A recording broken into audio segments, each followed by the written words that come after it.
ಲೂಕನ ಬರೆದ ಸುವಾರ್ತೆ 4ನೇ ಅಧ್ಯಾಯ 25ನೇ 26ನೇ ವಾಕ್ಯ. ಕೇಳಿರಿ, ಎಲಿಯನ ಕಾಲದಲ್ಲಿ 3 ವರ್ಷ 6 ತಿಂಗಳು ಮಳೆ ಬಾರದೆ ದೇಶವೆಲ್ಲ ದೊಡ್ಡ ಬರ ಉಂಟಾದಾಗ ಇಸ್ರೇಲ್ ಜನರಲ್ಲಿ ಎಷ್ಟೋ ಮಂದಿ ವಿಧವೆಯರು ಇದ್ದದ್ದು ನಿಜ. ಆದರೆ ಅವರಲ್ಲಿ ಒಬ್ಬರ ಬಳಿಗೂ ದೇವರು ಎಲಿಯನನ್ನು ಕಳಿಸದೆ ಸೀದೋನ್ ದೇಶಕ್ಕೆ ಸೇರಿದ ಶರೆಫ್ತ ಊರಿನಲ್ಲಿದ್ದಂತ ಒಬ್ಬ ವಿಧವೆಯ ಬಳಿಗೆ ಮಾತ್ರ ಕಳುಹಿಸಿದನೆಂಬುದಾಗಿ. ಹಾಲೆಲೂಯಾ. ಪ್ರಿಯರೇ, ಆ ಊರಿನಲ್ಲಿ, ಆ ದೇಶದಲ್ಲಿ ಅನೇಕ ವಿಧವೆಯರಿದ್ರಂತೆ, ವಿಧವೆಯರು. ಆದ್ರೂ ದೇವರು ಎಲಿಯನನ್ನ ಆ ಚಾರಪ್ತ ಸ್ತ್ರೀಯ ಮನೆಗೆ ಮಾತ್ರ ಕಳಿಸ್ತಿದ್ದಾರೆ.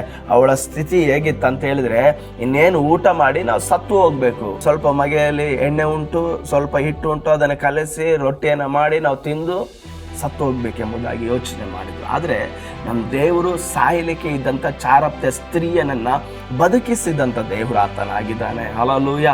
ಇವತ್ತು ನಿಮ್ಮ ಸ್ಥಿತಿ, ಕೊನೆಯ ಸ್ಥಿತಿ ಹೀಗಿರ್ಬೋದು, ಇನ್ನು ನಾನು ಸೂಸೈಡ್ ಮಾಡ್ಕೊಳ್ಬೇಕು, ನನ್ನ ಕತೆ ಮುಗೀತು, ನನಗೆ ಇಷ್ಟು ಪರಿಸ್ಥಿತಿಗಳಿದ್ದಲ್ಲ, ಇನ್ನು ನಾನು ಆಗುವುದೇ ಇಲ್ಲ ಎಂಬುದಾಗಿ.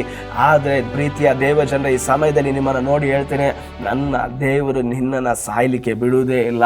ನನ್ನ ದೇವರು ಎಲಿಯನೆಂಬ ಸಹಾಯಕನ ಕಳಿಸಿರುವುದಾಗಿದ್ರೆ ಆತನು ನಿಮ್ಮ ಕೊರತೆಗಳನ್ನು ನೀಗಿಸುವುದು ನಿಶ್ಚಯ.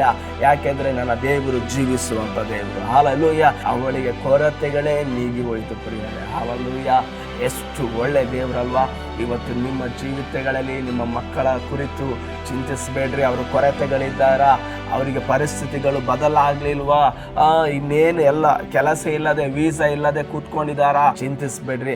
ನನ್ನ ದೇವರು ಕೊರತೆಗಳನ್ನು ನೀಗಿಸುವಂತ ದೇವರು, ಪರಿಸ್ಥಿತಿಗಳನ್ನ ಬದಲಾಯಿಸುವಂತ ದೇವರು, ಸ್ಥಿತಿಗಳನ್ನ ಮಾರ್ಪಡಿಸುವಂತ ದೇವರು, ಯೆಹೋವ ಈರೆಯಾಗಿರುವಂತ ದೇವರು, ನಿಮಗೆ ಸಹಾಯ ಮಾಡುವಂತ ದೇವರು, ನಿಮಗೆ ಒದಗಿಸುವಂತ ದೇವರು ನನ್ನ ದೇವರು ಆತನಾಗಿದ್ದಾನೆ ಪ್ರಿಯರೇ. ಹಲ್ಲೆಲೂಯಾ.